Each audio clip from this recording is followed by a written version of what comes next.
فاعوذ باللہ من الشیطان الرجیم بسم اللہ الرحمن الرحیم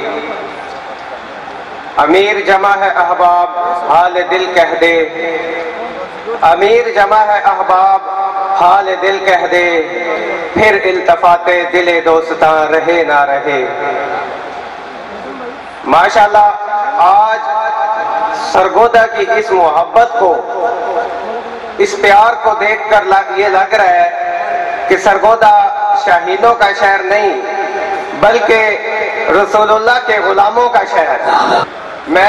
میرا تعارف ایک ادنا سا ہے، میں ایڈوکیٹ حافظ حارث نواز رانجھا ہوں، رب نواز رانجھا صاحب کا بیٹا۔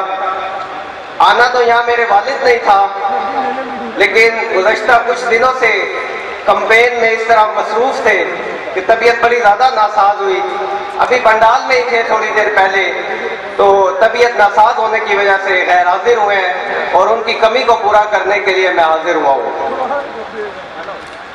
اور میں سب سے پہلے بتانا چاہتا ہوں کہ 2018 میں سب سے پہلے اس کمپنی باغ میں ہی میری ملاقات بابا جی خادم حسین رضوی رحمت اللہ علیہ سے ہوئی تھی، اور جو ٹرننگ پوائنٹ تھا جس وجہ سے میں قائل ہوا، میرے دل میں ایک بات آئی کہ یہ انسان جو ہے یہ حق کے ساتھ ہے اور یہ سچا اور کھرا انسان ہے۔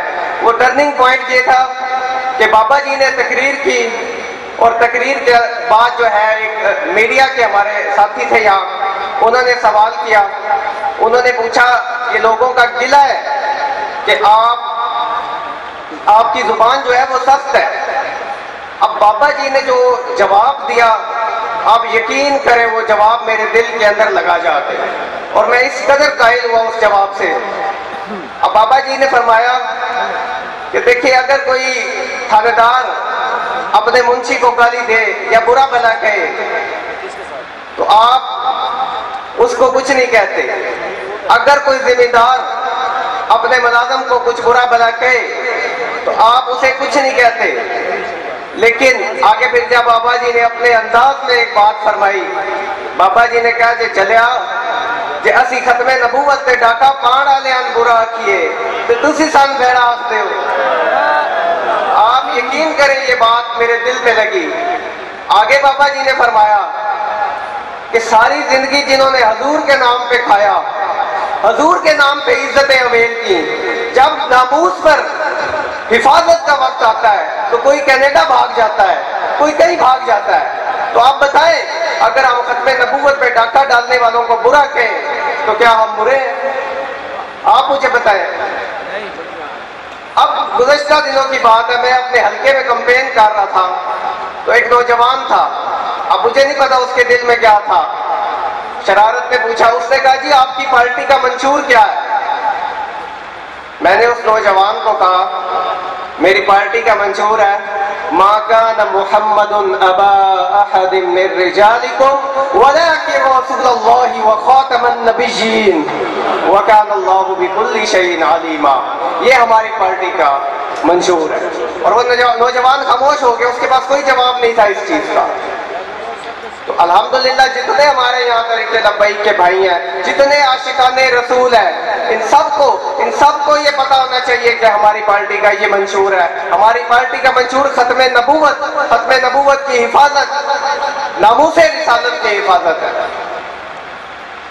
تو اب 8 فروری والے دن انشاءاللہ تعالی ہم نے اس سودی نظام سے، اس یہودی نظام سے جو بدلہ لینا ہے وہ ووٹ کی صورت میں لینا ہے۔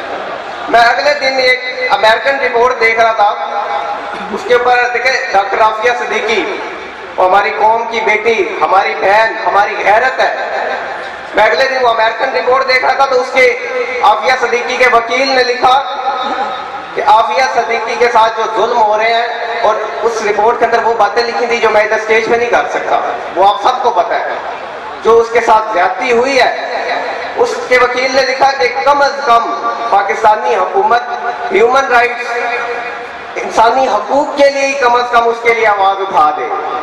ہم اس قدر اپنی غیرت کو بیچ چکے ہیں۔ اور جو ظلم دوسرا ہوا وہ فلسطین کے ساتھ جو ظلم ہوا ہے، جو 7 اکتوبر سے لے کر اب تک صرف 15,000 فلسطین میں مسلمان بچیاں شہید ہوئی ہیں، انشاءاللہ تعالی ہم 8 فروری کو ووٹ کی صورت میں اس سب ظلموں کا بدلہ لیں گے۔ میں ایک نعرہ لگاؤں گا، آپ نے میرے ساتھ اس نعرے کا جواب دینا ہے۔ ہم اس ظلم کا بدلہ کیسے لیں گے 8 فروری کو؟